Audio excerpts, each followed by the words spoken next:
Dito nga sa Taytay ay makikita natin dito yung legendary na nagtitinda ng balot at Pinoy na nakakot ito sa makapal na butter at dinidip fry.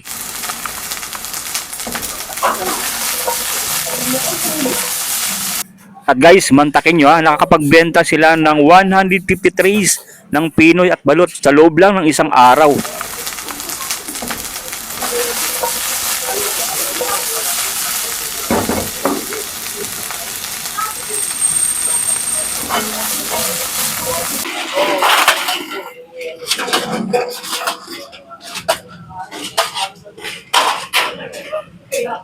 At paano nga ba ito nagsimula itong sikat at legendary na sa ngayon na tindahan ng Ipalog dito sa may Taytay? Ako po si Pop sa Pantam, bagong nagmamanage ng Jayla Cepalog. Nag-start po ang Jayla Cepalog noong 1987. Matatagpuan po ang Jayla Cepalog sa 2 Kadalagan Street, Barangay San Isidro, Taytay, Rizal. Malapit po kami dito sa San Juan Gym at St. John the Baptist Church. So yun, no? Sa mga location guys, yan, malapit na sila sa may simbahan. Tama, no? So, mga ilang tray po ng Ipalog yung naubos dito, ma'am? Nakakaubos po kami sa isang araw ng 53. Conforme rin po sa dami ng tao. Minsan po mahina pag malakas po yung ulan. Pero malakas po talaga kami Saturday, Monday, Sunday po. Yun. Anong oras po nagbubukas yung Gilas Ipalog po? Nagbubukas po kami ng 9 a.m. to 9 p.m. po. Yeah. Meron po kaming balot, penoy, tsaka po itlog. Yun. At magkano naman po yun pag binili? Isang price lang po lahat, 15 pesos po. Tapos po yung palamig po namin, 10 pesos po. Yun. So hindi siya nagbabago sa presyo, ma'am. Anong iba, nagtataas ng presyo. Ayun Bakit nga, napakababa pa rin ang presyo ng Gilas Kumbaga po Ipalog? talaga, pangmasa po talaga yung presyo ng tinda na. Yung timpla po ng suka, hindi po nababago. Yun. Ganun at ganun pa rin po yung lasa. Ayan, kabiyay. Tikman na natin itong Gilas Ipalog. Oh, yun. So, ito yung ito yung suka, guys. Oh. Yung suka na napakadami. Oh. Oh. Talagang nag-uumapaw sa suka. Yung matitikman nyo rito. So, guys, tatikman natin itong kanilang suka. Oh.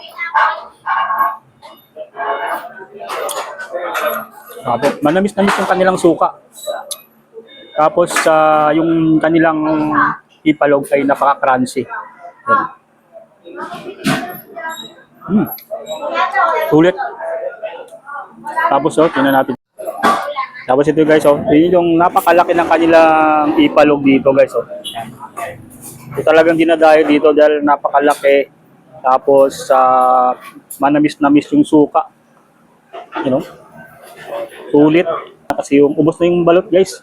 So puro itlog yung ano natin dito, Pinoy, yung nandito na ano natin, na order natin. Yung Gilas Ipalog na talagang dinadayo dito sa may Taytay, sa may Barangay San Isidro lang sila, sa likod lang sila guys ng simbahan ng Taytay Rizal, yung San Juan Baptist Parish Church. Tikman na natin to.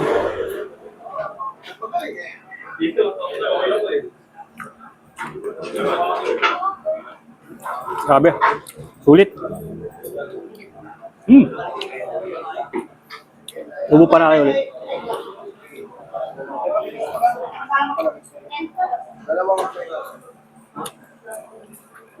Tawag dito. Paparami ka dito. Dahil sa sarap lang ano. Tapos yung suka, ito yung nagpapasarap mismo sa mismong Ipalog.